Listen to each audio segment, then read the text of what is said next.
इस समय की बड़ी खबर बाराबंकी से।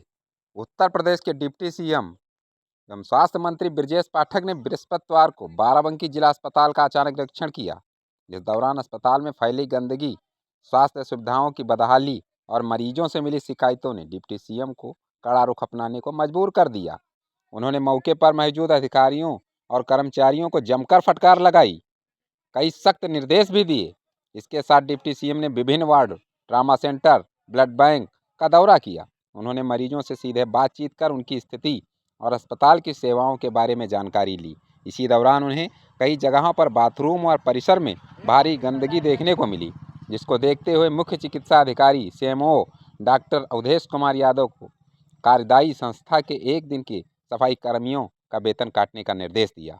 उन्होंने साफ कहा कि अस्पताल की सफाई में किसी प्रकार की लापरवाही बर्दाश्त नहीं की जाएगी। निरीक्षण के दौरान मरीज ने इमरजेंसी विभाग में तैनात फार्मासिस्ट पर पैसे मांगने का गंभीर आरोप लगाया। इस पर डिप्टी सीएम ने तुरंत संज्ञान लेते हुए सीएमओ को तत्काल जांच कर कड़ी कार्रवाई करने का निर्देश दिया। उन्होंने कहा कि यदि किसी भी कर्मचारी की लिप्तता पाई जाती है तो उसके खिलाफ सख्त अनुशासनात्मक कदम उठाए जाएंगे। आइए देखते हैं जेपी न्यूज एक्सप्रेस पर बाराबंकी से चौधरी उस्मान अली की एक खास रिपोर्ट।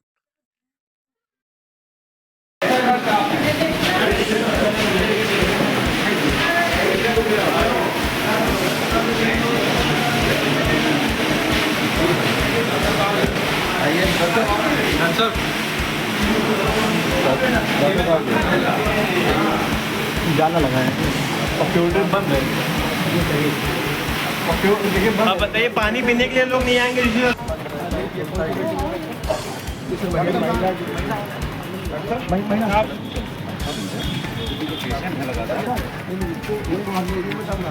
दोनों ये पूरे लाइन को आप डेवलप करो, इंटरलॉकिंग लगा करके बेंच और लगवा दो, साफ सुथरा करा दो। इसमें गमले वगैरह नहीं, गमले तो बाद में पहले सरकार की ओर से बच्चा जाता है।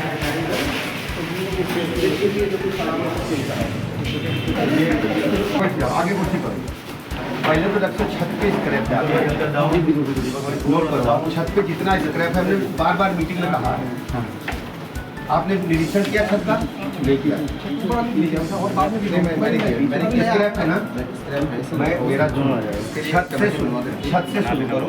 जो भी स्क्रैप है उसको बेच के अलग करो। उसकी गाड़ी का आज बात कैसे करते हैं, उसको निकालना है। पूरे अस्पताल परिसर में कहीं गंदगी नहीं मिलना चाहिए, ठीक है? जो भी सड़कें, नाली और टपटी हैं, पूरा सब नया करा दो, एकदम फर्स्ट क्लास करा दो। पीने के पानी का जहाँ वो लगा वहाँ वाटर फिल्टर नहीं।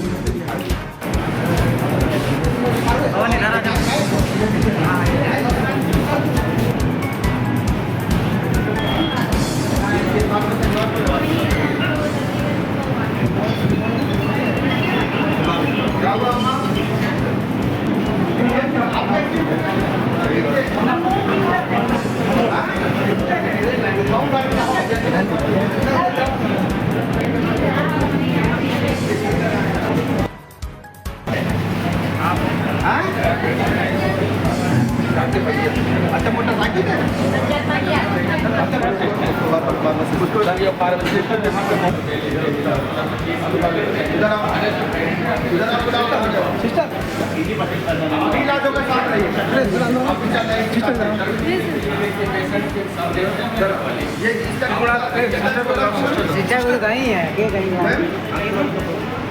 छोटा क्यों है? ये बेड का गद्दा अलग अलग खरीदा जाए क्या? आप एक काम करो, चेंज करो, काम गद्दे चेंज कराओ सब। और ये साइड के गद्दे होना चाहिए। उसका वो कहाँ है? जो इसके होता हमारे पेशेंट इधर पे ढुलकते जाए, इधर स्टेम कहाँ गया?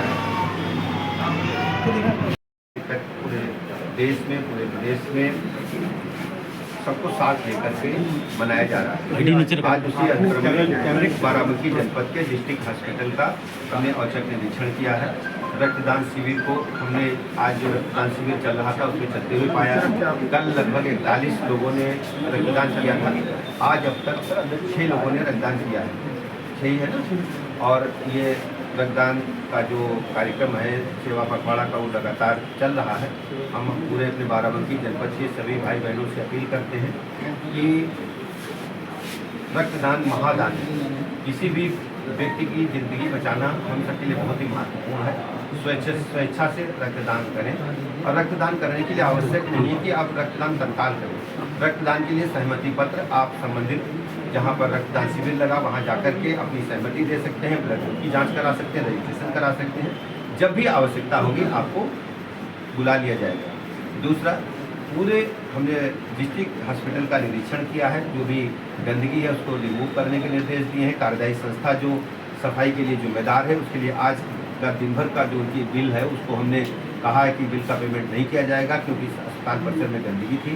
जो गार्ड हैं उनकी भी ड्यूटी लगाई है कि लोगों के सहयोग के साथ मरीजों से हाथ जोड़ करके, परिजनों से हाथ जोड़ करके बात करना है, रिक्वेस्ट करना है कि अस्पताल परिसर में कोई थूकेगा नहीं, और यदि कोई थूकता है तो उसको हम कोई डांट देंगे नहीं, हम हाथ जोड़ करके निवेदन करेंगे।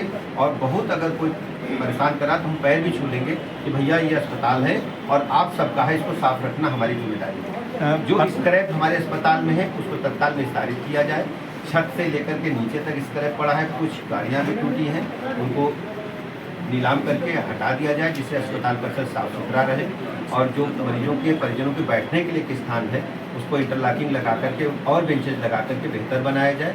और अस्पताल परिसर को पूरे में कहीं गड्ढे खुदे हैं, कहीं नालियाँ टूटी हैं, कहीं बिजली के खंभे पड़े हैं, सब कुछ व्यवस्थित किया जाए। मैं पुनः आऊँगा, इनके पास पैसे की कोई दिक्कत नहीं है। रोगी कल्याण निधि में अभी पैसा CMS महोदय के पास है, मुख्य चिकित्सा अधिकारी महोदय भी हैं, निरीक्षण करके बताएंगे। पैसे की और भी आवश्यकता होगी तो उसको भी उपलब्ध करेंगे। बार बार इंस्ट्रक्शन के बाद या सुधार क्यों? वही पूछते हैं आपसे, आपकी ये तीसरी विजिट है आपकी। हाँ, बार बार इंस्ट्रक्शन के बाद क्यों नहीं?